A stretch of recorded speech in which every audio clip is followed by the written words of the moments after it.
Hi guys, so Boris Johnson was speaking to the media after his telephone call with Ursula von der Leyen, the President of the European Commission, and he gave a sort of update. Basically, what's happening at the moment is that the negotiations have been extended. There isn't a deadline, although the real deadline is the end of this year, which is just a number of weeks away. Let's hear what Boris Johnson had to say.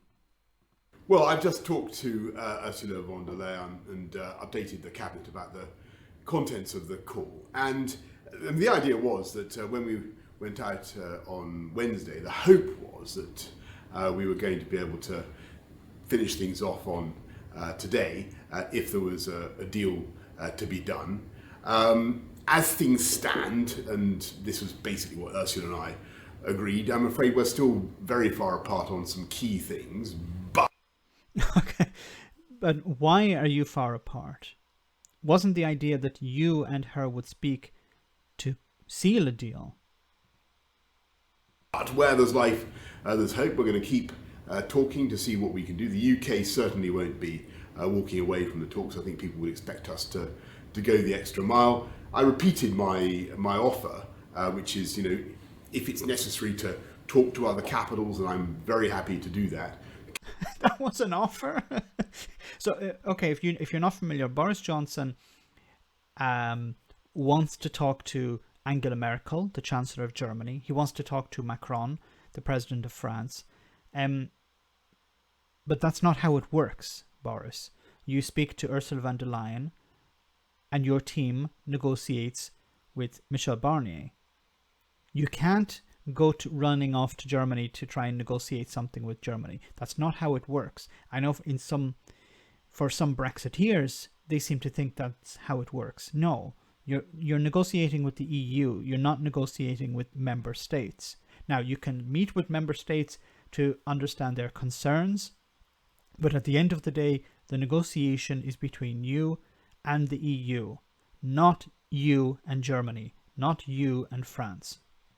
Commission very determined to keep the negotiations on the way that they've been done between us and the Commission. That's fine. But that's fine. No, that's the way it is. You're not going to divide them. Okay, I know some Brexiteers seem to think you can divide them, but no, you can't. And Angela Merkel refused to meet with Boris Johnson, so that was just reinforcing that point. I've got to repeat, the most likely thing now is, of course, that we have to get ready for WTO terms, Australia terms. And don't forget, everybody, we've made huge preparations for this. We've now been at this for 4.5 years. Okay, so this is a lie that yes, you've been at Brexit. Let me just go back. You've been at Brexit for 4.5 years, but you haven't been preparing. Now, the EU have been preparing. As soon as the idea that there was a possibility of a no-deal Brexit, the EU said to its member states, start preparing for a no-deal Brexit. Now, we hope to get a deal with the UK. They've threatened to leave without a deal. You prepare for a no-deal. If it's necessary that we get a deal, we can scrap those plans, but we need to prepare for that possible outcome, which was actually one of the bargaining chips that the Brexiteers thought they could use. Give us what we'll want or we'll leave without a deal. And the European Union's response was to its member states, prepare for a no deal. But Boris Johnson is saying, yes, we're prepared, we're ready to go. But that's not true, because let me point you in the direction of this article from Sky News from the 9th of December. It says here, 3/4 of firms not ready for what Brexit may throw at them. And there's a little part from this article I just want to read here. It says, more than half of directors of companies affected by Brexit, 57%, said their preparations depended on what was finally agreed in talks between the UK and the EU. Of those who admitted their companies were not fully prepared, the figure rose to 72%. Overall, almost a third, 29% of directors, said that they weren't sure they would be ready, while just a quarter, 26%, felt that they were fully prepared. So Boris Johnson is saying we're ready, but businesses are saying we're not ready. who do you trust? 4.5 years. And either way, whatever happens, the UK will do very, very well. The best thing to do now for everybody is to follow up all the work that's been done over the last 4.5 years. Colossal amount of preparation at our ports everywhere across the UK. Get ready to trade on WTO terms, and there is a clarity and a simplicity in that approach. So WTO terms. Now, I've complained about this before, and I'm going to show you a link to this article. This is from The Conversation. They're explaining here the problem with WTO terms. WTO terms cover products. It doesn't really cover services. And the vast majority of the UK's trade at the moment is in services. It's not fish, it's not cars, it's not heavy industry, it's services. And I want to read this section from this article, and then I'll of course leave a link in the description of this video so you can read it yourself. It says, services not covered. WTO rules barely cover trade in services, including financial services and transportation. So trading on only the WTO terms would mean no deal on air transport. Access to the EU single aviation market requires airline companies to have their headquarters and majority shareholdings in the EU, so airlines would have to relocate. There's also nothing in WTO rules that would allow the UK-based banks to keep trading across the EU. This is why the government has said banks should set up subsidiaries in the EU. So Boris Johnson once again is lying to the public about how prepared businesses are and about how it will be simply a normal fact of life trading on WTO terms. WTO terms cover products. They don't really cover services. But Boris Johnson is continuing to push this lie. That has its own advantages. It's not where we wanted to get to, but if we have to end up with that solution, the UK is more than prepared.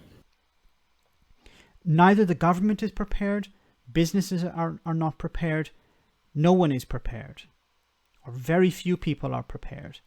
But we've seen how the government is not prepared.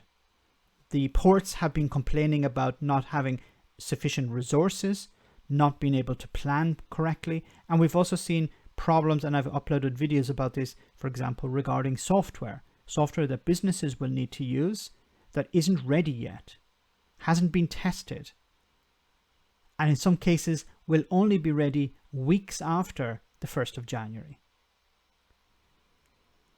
So Boris Johnson is worried at the moment because he is hoping to leave without a deal, but he has to play up the idea that he's trying to get a deal. Now, at the beginning of the video, I said that there's a possibility that he could have an alternative, and the alternative could be some sort of extension. Now, the extension could be formed out of this contingency that the EU has presented. So the EU have said, look, if there's a no-deal Brexit, what we'll do is let's try and keep ports open. Let's try and fly planes into and out of the UK. Let's maintain the status quo in a sense. Not so much the status quo, but a contingency until we have a deal in place or some sort of new measures, individual agreements put in place. Now, this is not a best case scenario. This is mitigation. This is trying to reduce the damage that a no deal will do. And I fear now that Boris Johnson will attempt to use this to buy him more time, because he's afraid that on the 1st of January, if there's an absolute disaster, he will be blamed for it. This is always about thinking about today. Boris Johnson does not do long-term thinking. The Tory party don't do long-term thinking. It's always about what can get me over the bump of today. And I think Boris Johnson would jump at the chance of having these contingencies put in place in order to hide the damage of a no-deal Brexit. Because if these contingencies are in place in the beginning of January, it would mean that planes would be able to fly, trucks would be able to pass through the borders, and not completely, but it would mitigate some of the damage. But it's only postponing the real damage, because after that grace period, you need to have measures put in place. Basically kicking the can down the road once again. That's my ideas on this. I want to hear yours. Let me know in the comment section, guys, what you think. As always, your comments are greatly appreciated. Thanks a lot. I want to say a big thank you to all of my patrons. You ensure that this channel continues to exist. I'm eternally grateful for all of your support. If you join Patreon, you will receive instant access to our Discord server, where we have both audio and video chats. You can chat with me and other patrons, where we discuss important and non-important issues. Becoming a patron per month costs about the same as a large coffee, so why not check it out?